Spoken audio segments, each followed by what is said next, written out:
3 जुलै दैनंदिन ज्ञानेश्वरी अध्याय 14 गुणातीत योग. अलंकापुरी पुण्यभूमी पवित्रम तेथे नांदतो ज्ञानराजा सुपात्र. तया आठविता महापुण्यराशी. नमस्कार माझा सद्गुरू श्री ज्ञानेश्वरांशी.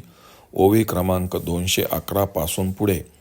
धाराधार कळे महानदी उचंबळे, तैसी बुद्धी पगळे शास्त्र जाती.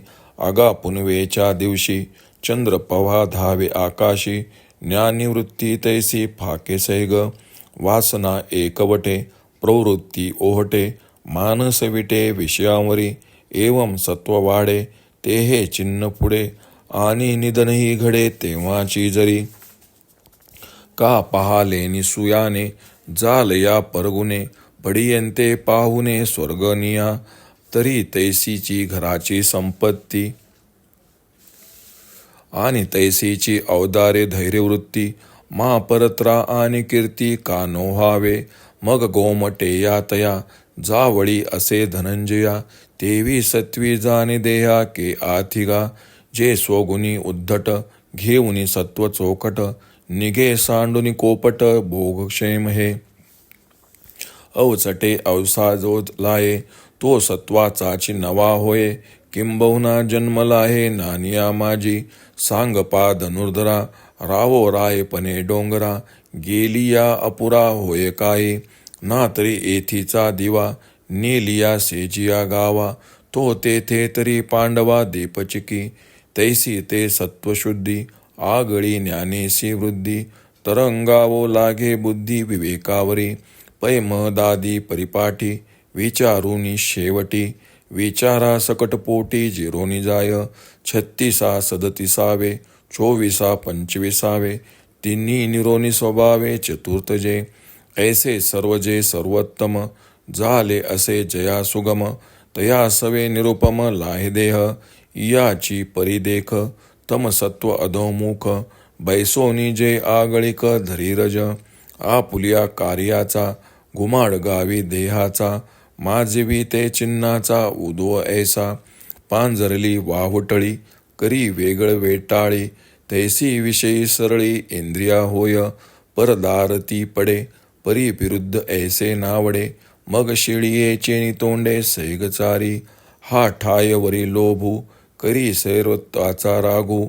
वेटाळिता अलाभू ते तेवरे, आणि आड पडलिया उद्धमा जाती भलतिया. प्रवृत्ती धनंजया हातून काढी, तेवीची एखादा प्रासादू. का करावा अश्वमेघू, ऐसा अचाट छंदू घेऊन उठी. नगरेची रचावी, जलाशये निर्मावी. महावने लावावी नानाविधे, ऐसे सा अफाटी कर्मी. समारंभ उपक्रमी, आणि दृष्टादृष्ट कामी पुरेन म्हणे. सागरोही सांडी पडे, आगीन लाहे तीन कवडे. ऐसे अभिलाषी जोडे दुर्भरत्व. स्पृहा मना पुढा पुढा, आशेचा घे दवडा. विश्वपापे चाडा पायातळी, इत्यादी वाढता रजी. ये चिन्हे होती साजी, आणि ऐशा समाजी. वेचे जरी देह, तरी आगवची इही. परिवारला आणि देही, रिगे परी योनीही मानुषीची. सुरवाडेसी भिकारी, वसोपा राजमंदिरी. तरी काय अवधारी रावो होईल, बैल तेथे करबाडे. हे न चुकेगा पुढे, नेईजो का वराडे समर्थाचेनी. म्हणून व्यापारा हाती, वसंतू तिहान राती. तैसियाची पांती जुंपिजे तो.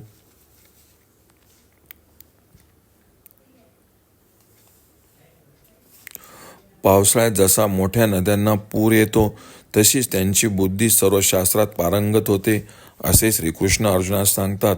अरे, पौर्णिमेला चंद्राची प्रभा जसे सर्व आकाश व्यापून टाकते, त्याप्रमाणे याची बुद्धी व ज्ञान सर्व विषय निपुण होते.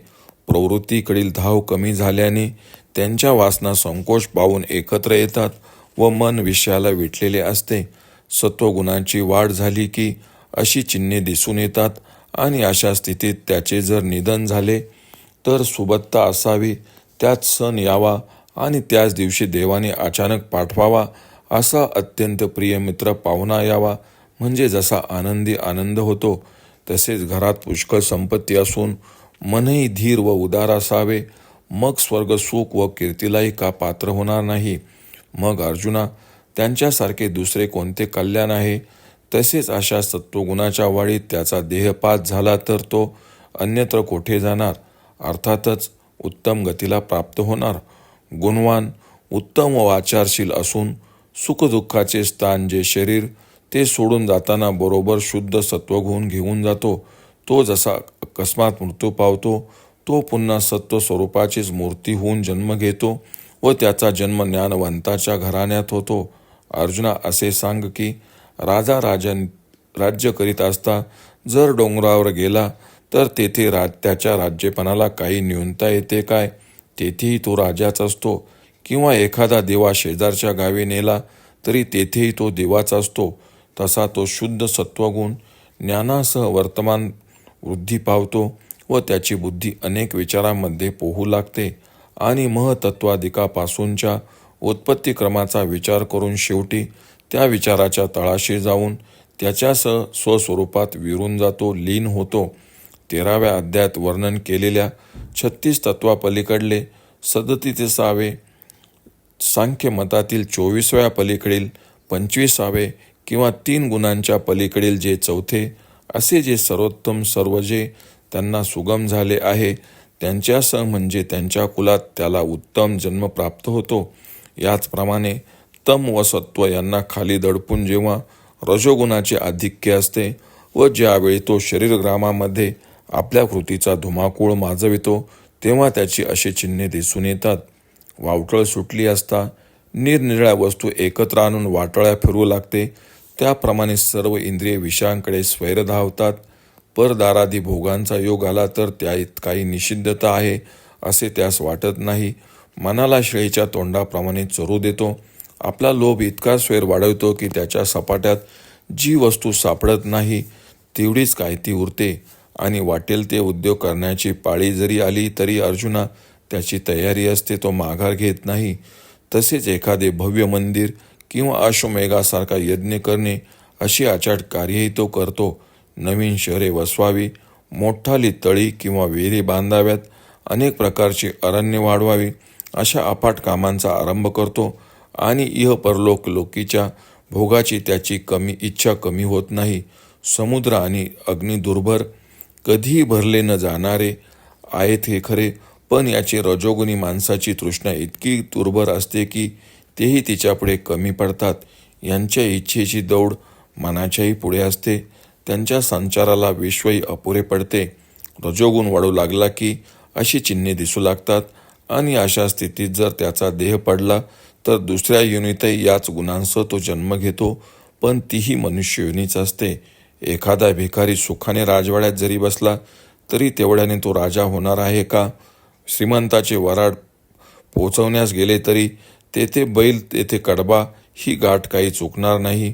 म्हणून ज्या व्यापारात रात्रंदिवस विसावा मिळत नाही अशा व्यापारात तो घडलेला असतो असे श्रीकृष्ण अर्जुनास सांगतात. ओम श्री रुक्मिणी पांडुरंगाय नमः. ओम श्री ज्ञानराज माऊली नमः.